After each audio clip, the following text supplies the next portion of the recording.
Glórias a Deus. Amém. Quero saudar você com a paz do nosso Senhor Jesus Cristo. Amém. Aquele que vive, que reina e é para sempre.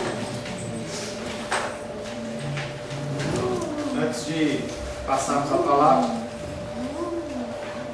eu quero agradecer a vida do Felipe, da Rayane e da Menise, que nesse ano de 2019 estão assumindo a classe dos pequenininhos.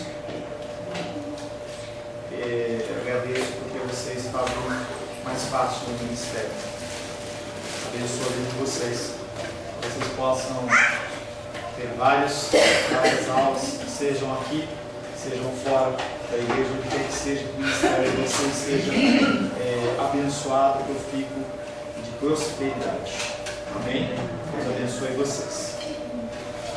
Ouvi uma história essa semana interessante.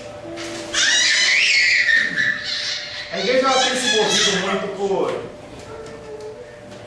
movimentos. Por movimentos. Eu e Rosângela viemos um movimento de batalha espiritual, em que nós aprendemos que tudo era o demônio. Eu não tenho responsabilidade sobre os meus erros, sobre os meus pecados. Se eu sou uma pessoa que gosto de pornografia é por causa do espírito da pombagira. Se é porque eu estou com problemas financeiros, não é porque eu não controlo bem minhas finanças, mas é o espírito, não sei das quantas, de miséria. Se eu sou uma pessoa que tem qualquer tipo de dificuldade, eu dou um nome para ele e está tudo certo. Movimentos eles passam pela igreja. E eu achei interessante, isso é uma história real, em que o pastor ele foi convidado a pregar numa igreja. E ele viu o movimento da igreja. E aí o pastor falou assim: eu vejo um anjo entrando pela porta da igreja. Os irmãos, eu vejo um anjo no meio das jovens. Os jovens começaram. Eu vejo um anjo. O anjo agora ele está indo para o lado das mulheres, as mulheres. E os homens, e os diáconos. E ele ficou fazendo essa brincadeira por um tempo. E o espírito que eu estou vendo é Satanás. Quando ele falou isso, o povo puxou. Porque na verdade as pessoas dele não estavam vendo coisa nenhuma. E as pessoas elas estavam se movendo apenas pela emoção. E nós temos entendido e aprendido que o cristianismo ele é muito mais ação do que emoção. É muito mais de você colocar em prática do que você ficar só no blá blá blá. Esse último mês de fevereiro em especial nós colocamos em prática de certa forma. Falava com o pastor Marcelo hoje pela manhã, por volta das 8 da manhã. E ele estava indo para 2 favelas, ele foi mais uma favela, não sei aonde, com um aterro sanitário. E nós entregamos junto com ele 450 kits para crianças. Ano passado nós entregamos 200 e pouquinho, nós praticamente dobramos. Pessoas foram abençoadas, depois eu vou mostrar as fotos para vocês. Pessoas que vivem numa condição que nós nunca chegaremos a passar se o Senhor assim nos conceder graça. Mas cristianismo ele é muito mais ação do que emocionalismo barato. Nós não somos frios ao espírito, mas nós temos o nosso racional, que é aquele que controla as nossas emoções. Adoramos ao Senhor, choramos na presença do Senhor, mas não quer dizer que nós vamos manifestar coisas que realmente não acontecem, principalmente não são respaldadas na palavra de Deus. A palavra de Deus é a nossa regra de fé e prática. Amém? Em nosso último encontro estivemos meditando sobre o tema tudo se resume ao crer em Jesus. Não há nada a acrescentar. Você não precisa ter um vestuário, você não precisa ter uma voz melodiosa. Não, tudo se resume ao crer em Jesus. Crer ou não crer, eis a questão. Infelizmente Shakespeare, o famoso escritor, ele optou, ao invés de falar crer ou não crer, eis a questão, ele falava sobre ser ou não ser. Eis a questão. Shakespeare ele está no contexto de um mundo humanista em que o ser ele é importante. Eu sou, eu tenho, as coisas materiais elas são valorizadas. O mundo tem focado muito no ser E como resultado, nós vemos corações frios que não sabem amar e que desconfiam de tudo. As pessoas hoje não sabem amar. Eu e Rosângela estamos fazendo aulas de dança e aí quando coloca lá a música lá do balé, aí eu fico olhando, eu olhei pro professor e falei assim para ele: dá para entender por que as pessoas antigamente amavam mais. Porque se a gente comparar as músicas, independente de você gostar ou não gostar do ritmo ou da letra, as pessoas elas falavam muito mais de amor do que fala hoje. E a gente vê umas letras esdrúxulas que não levam absolutamente nada. Pelo menos aquelas músicas elas levavam, induziam as pessoas ao amor. As pessoas hoje elas têm os corações frios e não sabem mais amar. Como forma de demonstrar ao mundo que ainda crê em alguma coisa, no final do ano, nós estamos no início do ano, as pessoas elas se reuniram em multidões nas praias para comer lentilhas, para dar sorte, ou pular 7 ondinhas, ou usavam vestes brancas para determinar ou declarar a paz sobre as suas vidas, e a gente vê que isso não acontece, não resolveu absolutamente nada. Outros vão para o campo financeiro e fizeram a fezinha na mega sena da virada, porque quem sabe aquela mega sena pudesse mudar e não mudou absolutamente nada.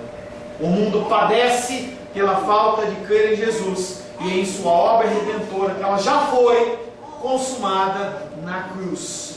Não há nada que você venha a acrescentar na obra salvadora de Cristo. Não há nada.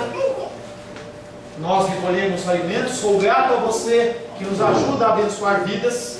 Tá? Então tem várias cestas básicas, alimentos, roupas, mas isso não acrescenta nada na sua salvação. Se você não fizer, Deus ele não vai falar: olha, você vai para o inferno. A salvação ela não depende de atos nossos. Nós somos passivos na salvação.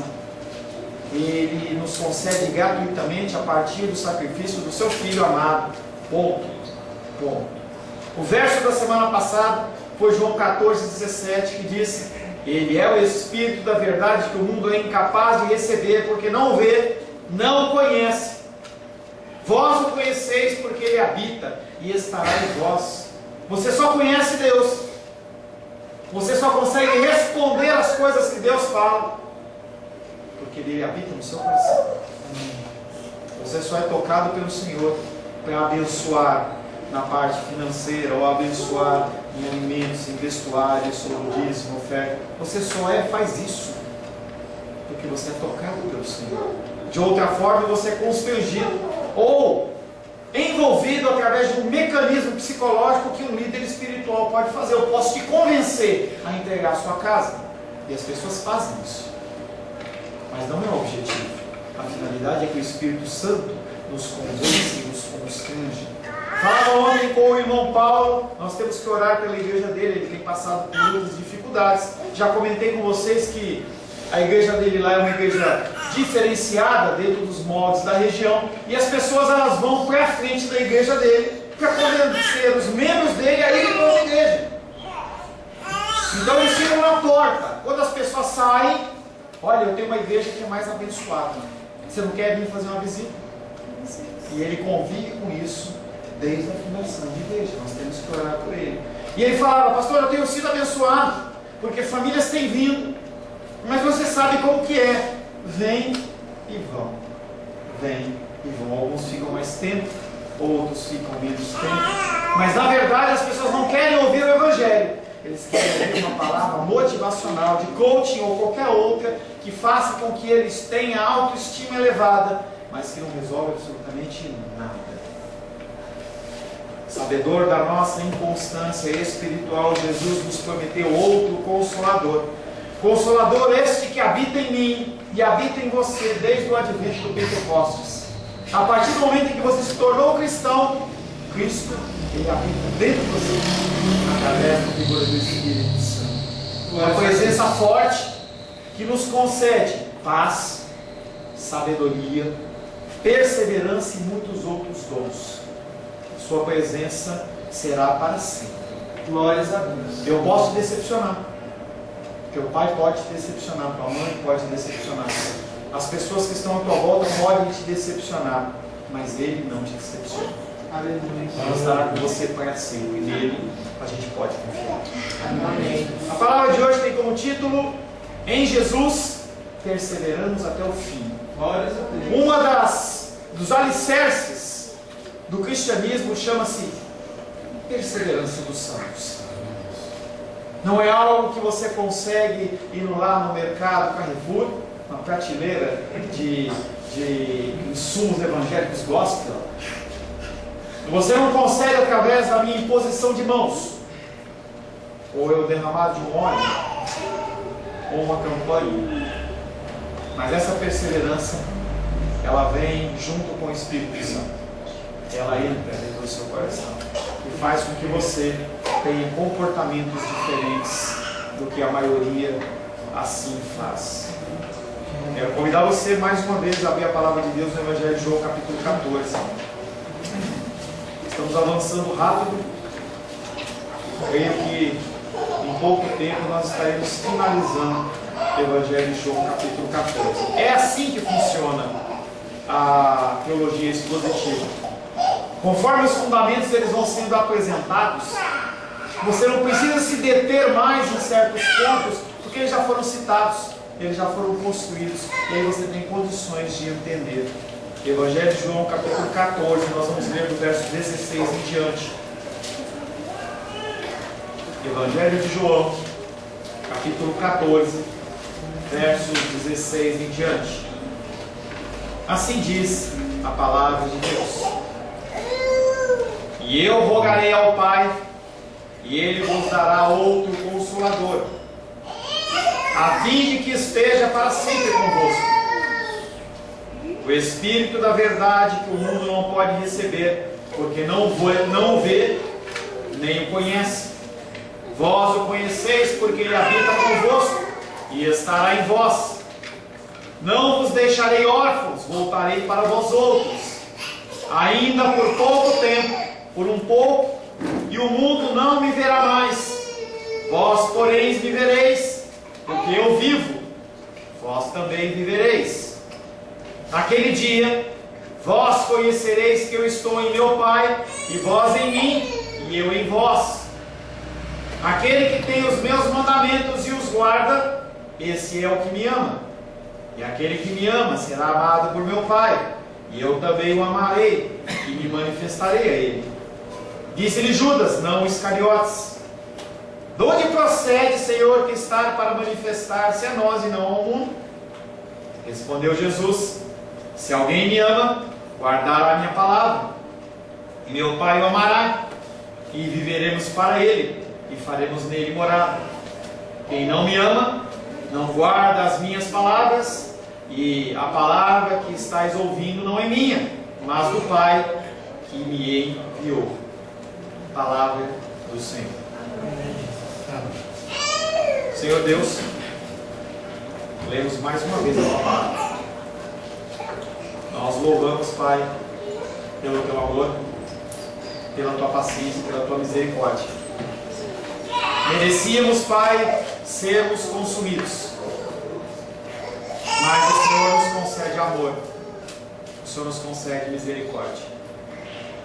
Queremos, Pai, mais uma vez nos apresentar a Ti como pessoas desejosas de Te conhecer. Queremos ouvir a Tua voz.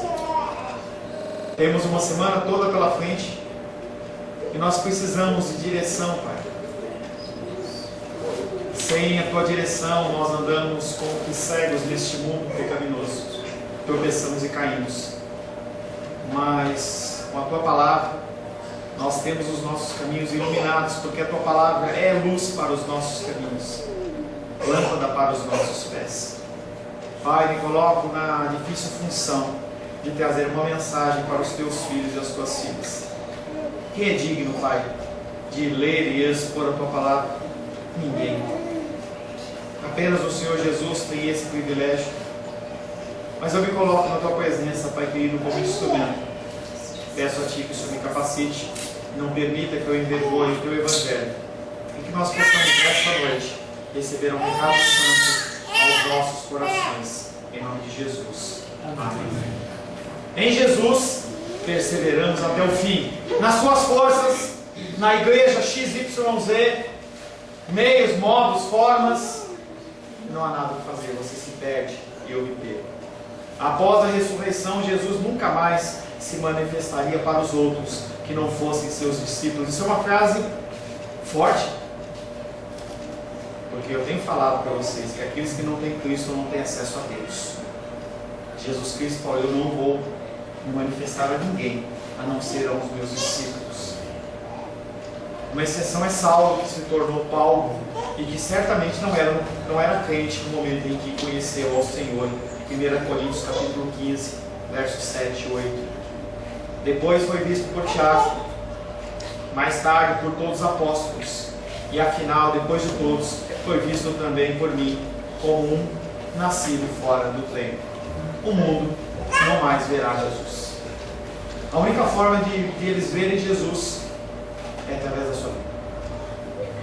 A única forma deste mundo pecaminoso, tenebroso, maligno, que jaz no maligno, ser iluminado é através da sua vida. Não, João 14, verso 20.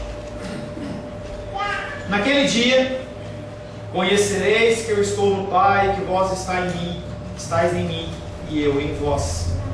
Que dia que é esse? Será um dia físico?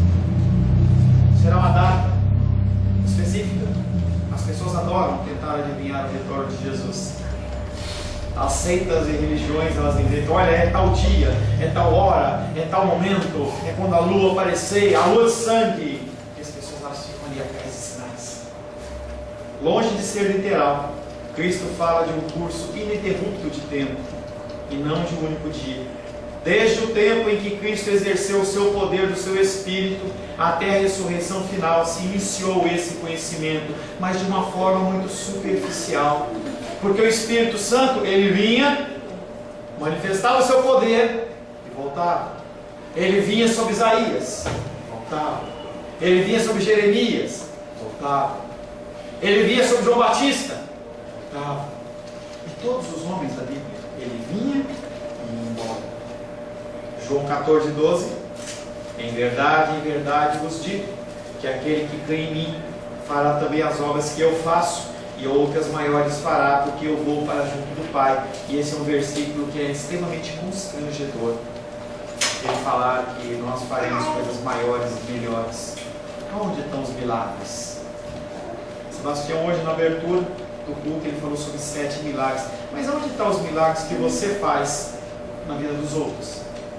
Que você ora por enfermos, ou você vê realmente milagres e maravilhas acontecerem? O objetivo dessas palavras de Jesus em João 14, 20 é comprovar que não podemos, por mera especulação, conhecer o que é essa união entre nós e Jesus, ou essa união entre Jesus e o Pai. Não há como você, por mais estudioso que você seja, você entender isso, se não for através do Espírito. O único modo disso acontecer é quando Jesus funde a sua vida em nós pela ação do Espírito. O Espírito Santo, ele é aquele que faz com que você avance, com que você conheça mais o Senhor. Constitui-se assim um núcleo de onde irradia o amor, a comunidade identificada com Jesus e mediante Jesus com o Pai. Na comunidade, por meio dela, se exerce a ação salvadora de Deus na humanidade, através da minha vida, através da sua vida, através do meu testemunho e do seu testemunho, pessoas, elas são salvas. E se você fechar a boca, as pessoas morrem. Pastor, é um fardo muito pesado. Pois é, mas é o fardo sobre a sua vida. Talvez milhares de pessoas, no dia do Senhor, vão ser levadas ao inferno, porque você não falou nada. Você não exortou, ou você não incentivou e falou assim: olha, parabéns pelo que você fez. Nós não temos que viver desse tipo de elogio, mas faz parte dessa demonstração de amor. Nós, como igreja, nós temos a obrigação de demonstrar o cristianismo. João 14, 21. Quem tem os meus mandamentos e os guarda, esse é o que me ama. E quem me ama será amado por meu Pai, e eu o amarei e me manifestarei a ele. Jesus, uma vez mais, traz a afirmação, essa afirmação. Eu já havia falado, nós já trabalhamos isso, e Jesus novamente ele fala isso. Mas para que isso? Não há outra forma? A razão é que aqueles discípulos não se desviam do objetivo maior. Pois nada existe mais fácil do que você se inclinar para os desejos da sua carne. Quantas coisas tomam o seu tempo? Quantas coisas elas são prioridade em vez do Senhor? Você pode dar desculpas de toda sorte e espécie. Eu estou com sono, eu estou com dor, eu estou com fome, eu estou com sede, eu estou cansado, eu estou estressado, eu estou com síndrome de X, Y. Você pode falar muitas coisas. Eu posso olhar para você e falar assim, amém, Deus abençoe. Mas aquilo que você tem usado de tempo e o tempo que o Senhor tem usado para o Senhor, qual é a comparação? Será que se você dedicar o tempo que você tem naquilo que é importante para você, que você gosta, para o Senhor, será que não é mais válido? Nós amamos nos inclinar para a nossa carne. Pior é quando nós achamos que estamos fazendo alguma coisa para o Senhor. Olha, eu vou fazer isso porque Deus está me pedindo. E aí eu não vou fazer o que é básico, mas eu faço o que não é essencial, mas ainda eu falo assim, foi Deus que mandou. Nós fazemos isso. Os discípulos faziam isso. É algo para você pensar. Dentro do seu tempo, do seu dia, da sua semana, quanto tempo você tem se dedicado às coisas do Senhor? 2 Coríntios capítulo 5, versos 16 e 17. Ele morreu por todos, para os que vivem, não vivam mais para si mesmos. Cristo morreu, não é para que você viva com a sua vontade. Não é para que você cumpra os desejos do seu coração, mas para que você viva para Ele.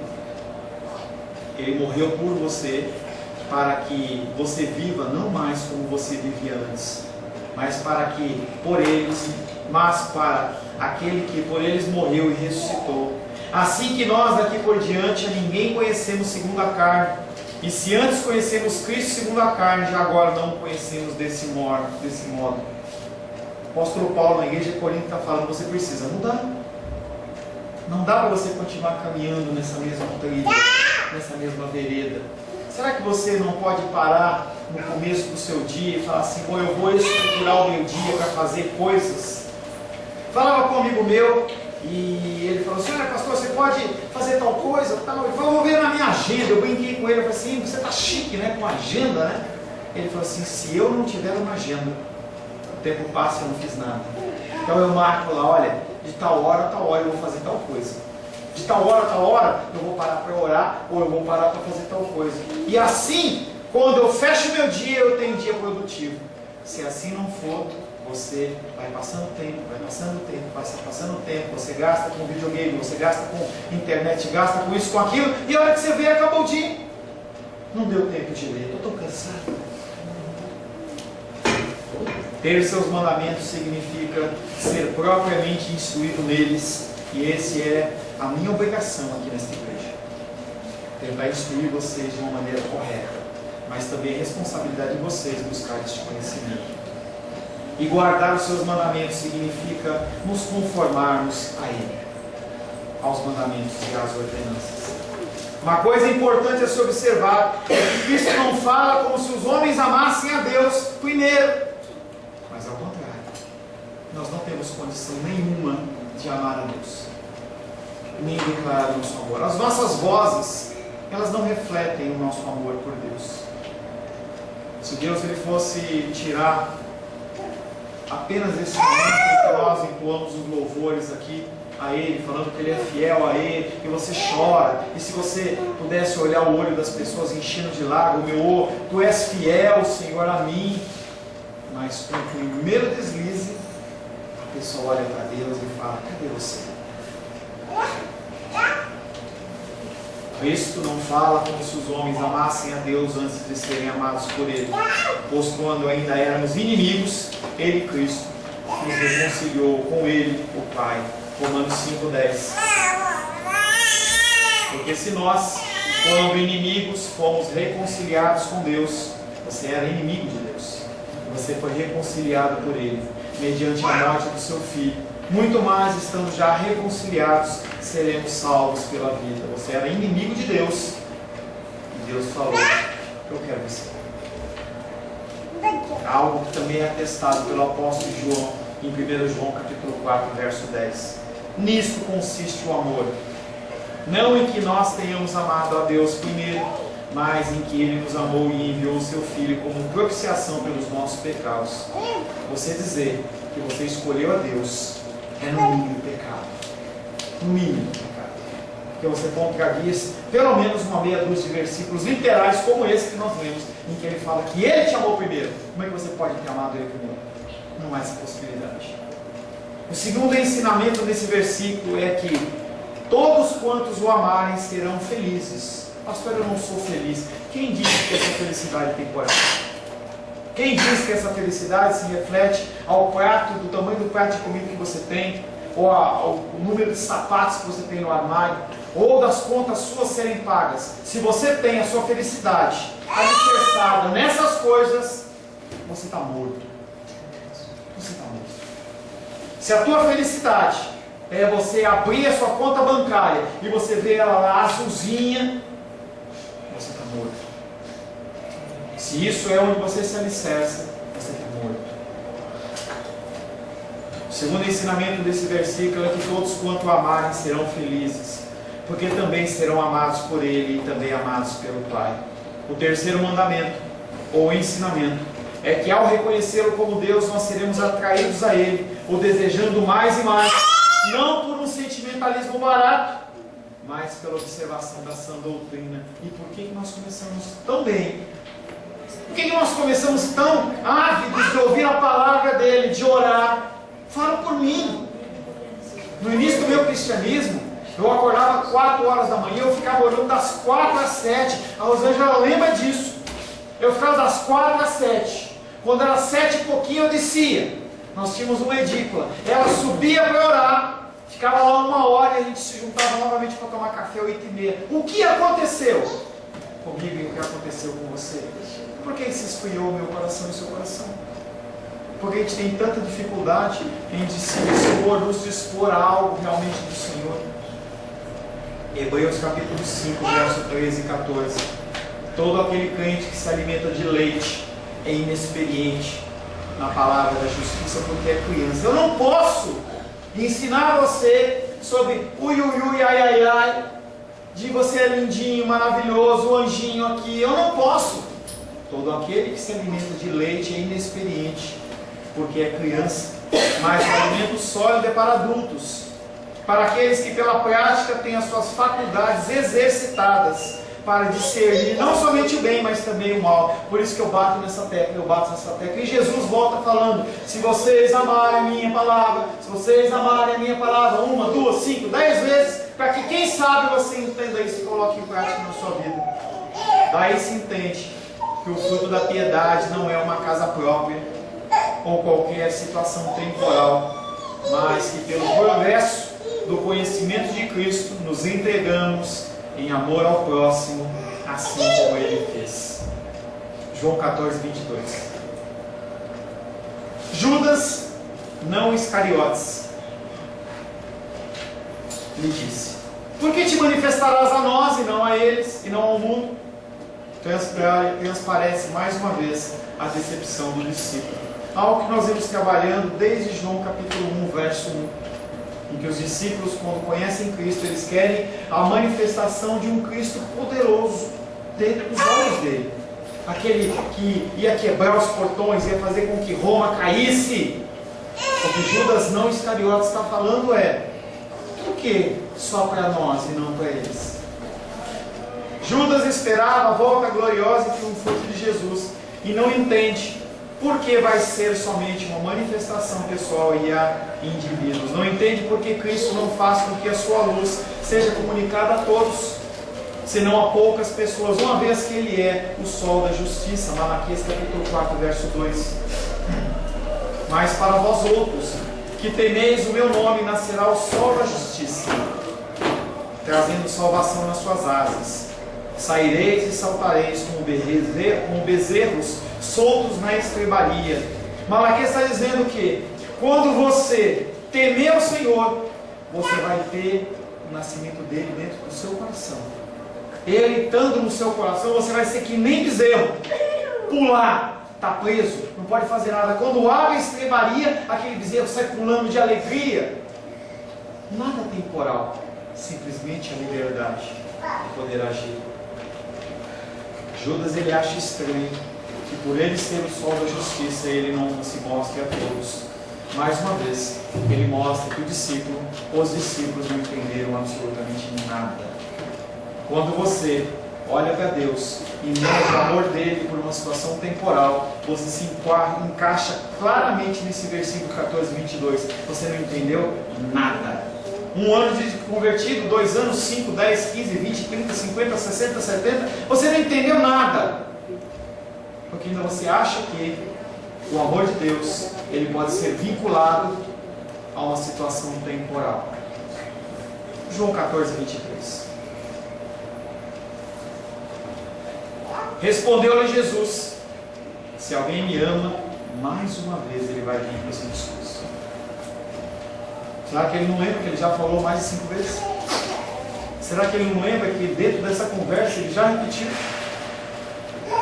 Respondeu-lhe Jesus. Respondeu o quê? A pergunta de Judas. Por que não vai se manifestar a todo mundo e não a nós? Se alguém me ama, guardará minha palavra, e meu Pai o amará, e nós viremos a ele, e nele faremos morada. Jesus não respondeu a pergunta.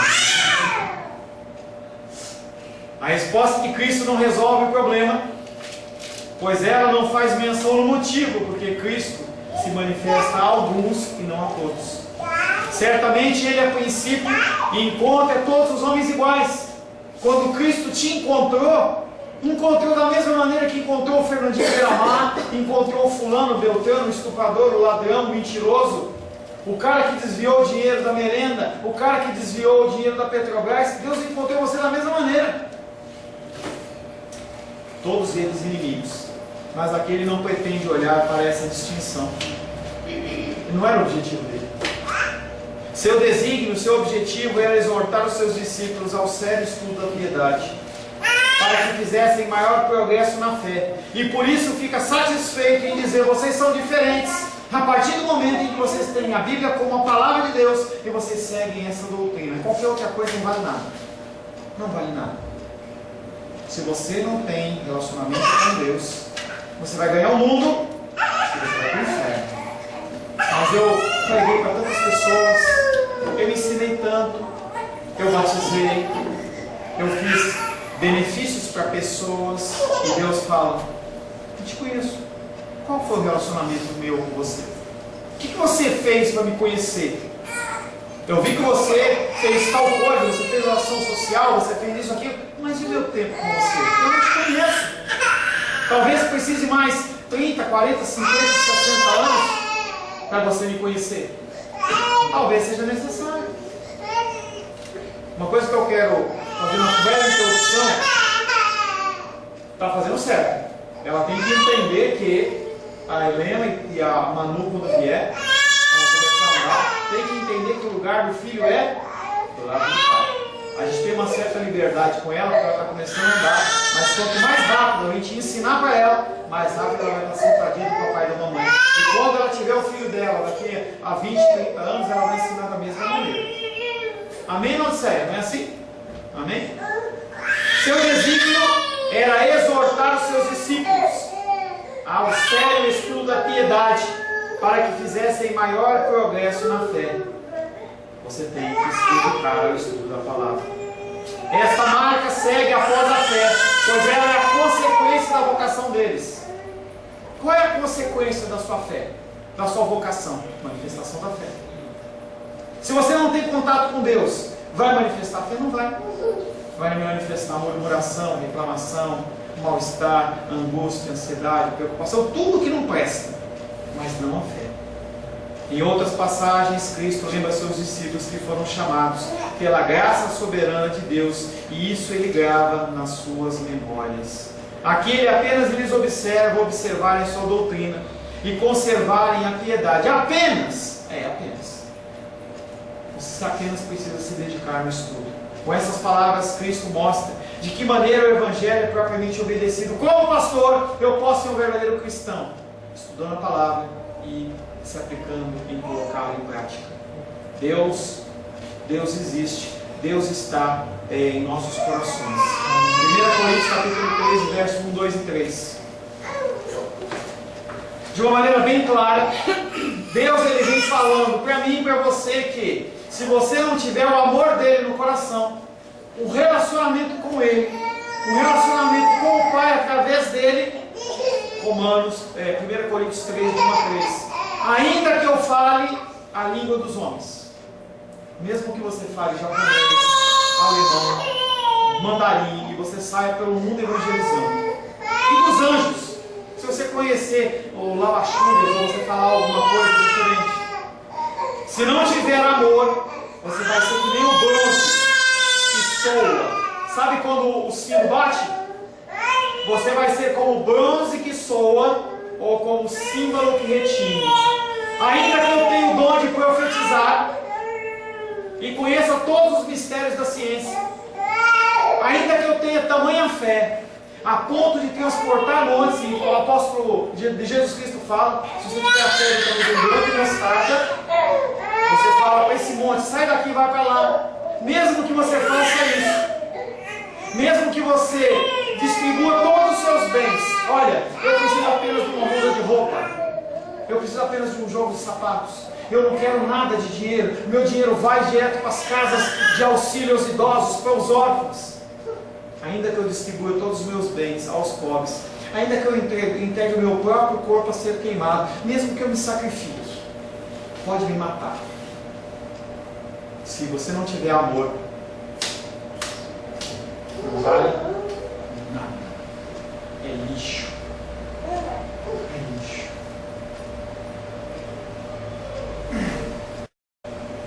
Visto ser indiscutíveis que só guardamos os mandamentos de Cristo se o amamos, segue-se que um amor perfeito para com Ele não se pode encontrar em parte alguma do mundo, visto que ninguém há que guarde os seus mandamentos. Não há ninguém que guarde os mandamentos do Senhor. Nem eu, nem você, nem um discípulo apóstolo, nem apóstolo Paulo, Pedro, Tiago, ninguém. Mas Deus ele se agrada de você tentar trilhar esse caminho. Ele coloca um alvo para você que é impossível de você chegar lá, mas que é visível aos seus olhos, para que simplesmente você ande em direção a Ele. Como nesse mundo os crentes vivem misturados com os descrentes, e como vivem agitados por tormentas, como no mar agitado, Cristo pela terceira vez os exorta para que não se deixem desviar pelos maus exemplos. Por que Cristo falou pela terceira vez? Porque eu preciso ouvir, porque você precisa ouvir, porque os discípulos precisavam ouvir. É como se Jesus dissesse: não olhem para o mundo, como se dele dependessem.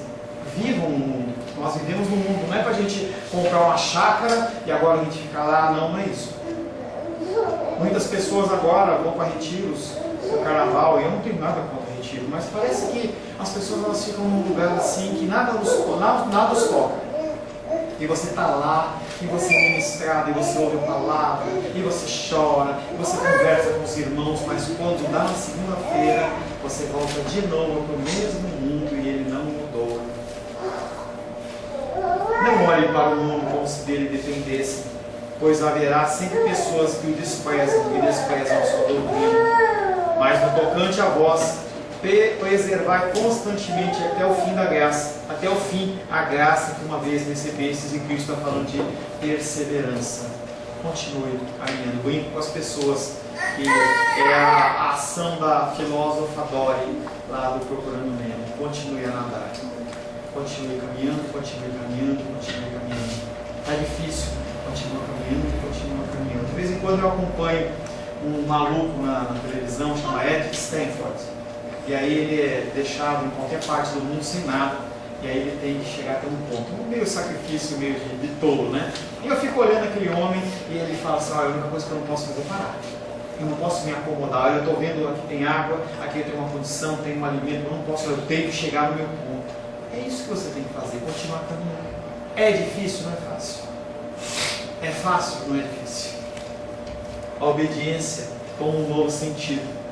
O mero cumprimento de leis e ordenanças não demonstra obediência a Cristo. Você vir à igreja apenas não diz que você ama a Deus. Você ler mecanicamente as Escrituras não quer dizer que você ama a Deus. Você entregar o seu dízimo e oferta não quer refletir que você ama a Deus. Quem fazia isso com maestria eram os fariseus e eles não amavam a Deus. Somente o amor por Ele pode fazer isso. Ao dizer que a palavra não é sua, Jesus afirma que ela não é humana, mas divina. Essa mensagem reflete a eterna sabedoria de Deus. É a única fonte de toda a doutrina, que todos os profetas que vieram do princípio até hoje falaram sempre através do Espírito Santo. Qualquer palavra que você venha trazer, confie na ação de Deus. Não permita que você seja envolvido pelas situações do mundo, mas se doe através do Espírito Santo. De Gênesis e Apocalipse, a mensagem é uma só. Gênesis, Êxodo, Levítico, qualquer livro da Bíblia, a mensagem é apenas uma: Jesus Cristo. Ele é o princípio, Ele é o fim, Ele é a palavra, Ele é o alfa, o ômega. Ele está em todas as situações e Ele faz parte de tudo. Se você se apegar a Jesus, se você o conhecer, Ele vai habitar em você e o Pai vai habitar em você e você vai viver com Ele eternamente. E se você não fizer isso, é outro caminho. É outro caminho. Como que eu vou demonstrar isso? A segunda-feira vai demonstrar isso. Não é o domingo à noite nem o domingo de manhã. É a segunda-feira. Vai demonstrar o que é Cristo para você. Nós declaramos que Cristo é tudo para nós, mas será que nós realmente colocamos isso em prática? A esperança de tudo isso é: nós não estamos sozinhos. Não há como nós fazermos isso sozinhos. Não há como você abrir mão das coisas do mundo por Cristo. Não há como você abrir mão dos seus bens materiais se não for através de Cristo. Não há como você se dedicar mais tempo no estudo da palavra e na oração, em vez das coisas do dia a dia, se não for através de Cristo. E Ele diz: eu estou convosco todos os dias da sua vida. Amém. Senhor, em nome de Jesus, nós queremos perseverar e perseverar até o fim. É difícil, Pai. É difícil quando nos deparamos com situações nesse dia a dia no mundo, Pai, que nos levam a sentarmos, a apenas ficarmos contemplando os Teus milagres, as Tuas maravilhas. Mas o Senhor, Pai querido, não morreu para que nós ficássemos envoltos nos nossos desejos, mas para que nós seguíssemos os Seus passos. Ensina-nos, Pai, a não sermos crentes medíocres, crentes, Pai, que falam e não fazem, mas acima de tudo, Pai, que a maior motivação seja o Teu amor. Se o Senhor não inundar o nosso coração do Teu amor, Pai, nós, perante a sociedade, perante outros cristãos, talvez até nós sejamos considerados como acima da média. Mas não queremos ser encontrados como crentes cristãos que não Te amam, que não guardam os Seus mandamentos. Nós precisamos que o Senhor faça morada em nós. Gere em nós, Pai querido, a perseverança em meio às lutas e dificuldades. Que nós possamos, Pai, olhar sempre para a cruz, louvando, adorando e bendizendo o Teu nome, Deus. Em nome de Jesus. Amém. Glórias a Deus.